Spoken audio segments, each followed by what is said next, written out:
Firing up the smokehouse today and basically going to be smoking some bacons. And I thought I'd bring you along, show the process, show you how I do it. I know there's a lot of opinions on how people not only cure it, but smoke their bacon. So I'm going to kind of walk through the process that I do, and hopefully there'll be a few things you can pick up along the way. So the very first thing we're going to do is kind of take a quick tour of my smoker, kind of mention how I put it together. You can use everything down to from a little chief, propane. The smoking part, the structure itself isn't that important. The main thing we're trying to do is we're going to try to smoke these as cool as possible so we're not actually cooking the pork bellies at all. So give you a quick look at this and then we'll get started on the bacon. So my smoker is a 3x4 metal building, and the one thing, if you do choose to use one of these, you have to take all the hardware has plastic. You got to take all that out and change it out for metal, so that way obviously it doesn't melt.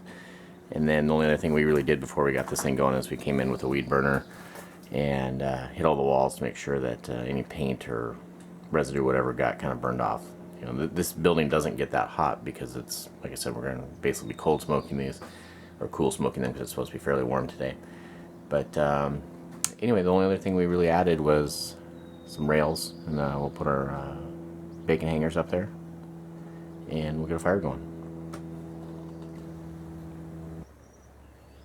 Okay, so what I have for a firebox is just an old wood stove, and it's pretty straightforward. Basically, it's just sitting here on the dirt. And for the venting system, I have essentially just a dryer duct that sits right over the top of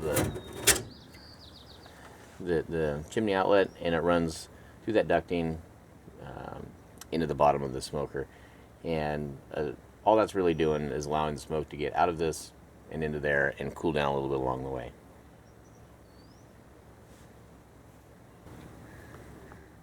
So here's the other end. Essentially it just comes through the wall there. There's nothing special really. I do have it kind of flipped in, so as it comes through, the smoke comes through the back and doesn't go towards the door, but that's not a real huge deal. But anyway, it gets the smoke from out there to in here. So I've got my bacons pulled out of the cooler. They've been in there for 5 days, and essentially what I've done with these is they're some really simple salt and sugar cure that I use. And if you want to see the full process, I have another video, and there'll be a link to that down in the description. But I just kind of wanted to concentrate on the actual smoking of them today. But the next thing we're going to do is get these out of their plastic and onto bacon hangers. I got them all unwrapped. They're looking very good. You can kind of see how thickness wise our slices are going to be.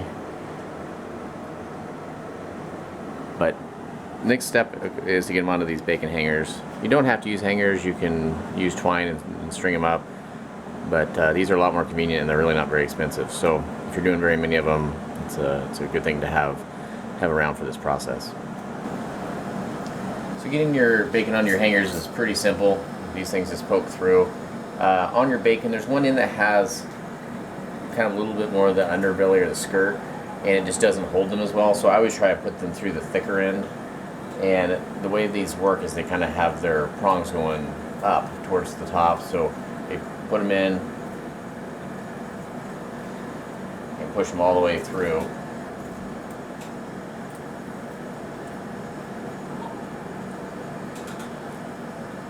And that'll hang on to them. So these are going to get hung up while the rest are getting hangered. They're all in the hangers, and all we gotta do now is rinse them off. Okay, the spraying process is as simple as it sounds. We're just coming in and rinsing off any extra salt and sugar on the outside. That way it should be pretty similar all the way through. You don't have to go too crazy. Just kind of get a good spritz on them, and then they'll drip, and all the excess will run off. So once you have them all sprayed off, I let them hang and just drip for probably half hour. If it's really cool, you can go up to an hour, but actually kind of drying that meat out allows the smoke in the smoker to stick to them a little better. So while these guys are dripping, I'm going to go get the fire started.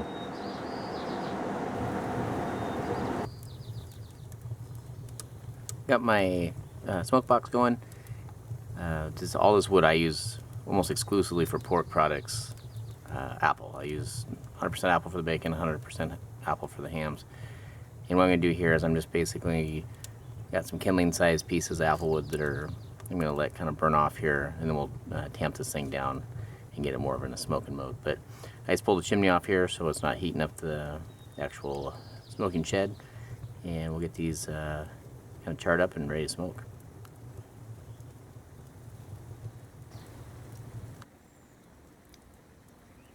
So a nice drifting smoke. It's time to put the duct on there. All the bacons are hanging. I've had time to kind of dry out, and they're going to start taking on some smoke. Okay, our smoke's rolling in, and we'll get the door closed and let these guys go. It should be about 4 hours total smoke time, at least that's what I do, and then they'll get pulled out.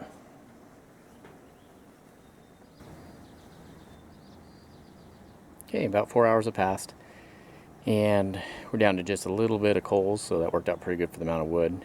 What I do is I take my pipe off my stove here, so when I'm pulling it out here, it's not pumping smoke in there. So pull that off and get them pulled out.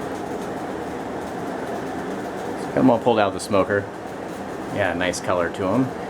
And what I'm going to do now is just take them and roll them up in some pallet wrap, and they'll go into the freezer, and then I'll show you how I slice them.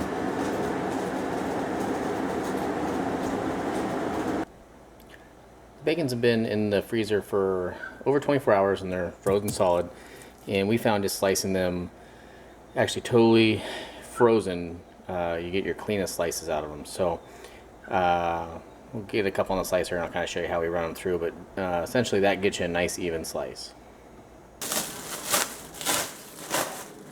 To get our bacons, we're just going to run them on the slicer, say 10-inch commercial slicer. It's not a real expensive one, but it does the job.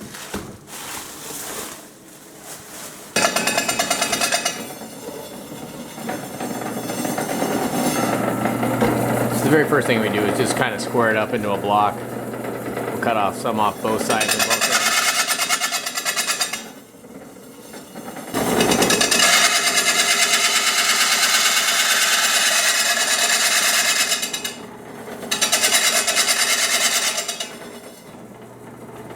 So what we've done is basically block this thing into a square chunk, so as we're slicing it this way, all our slices are the same length.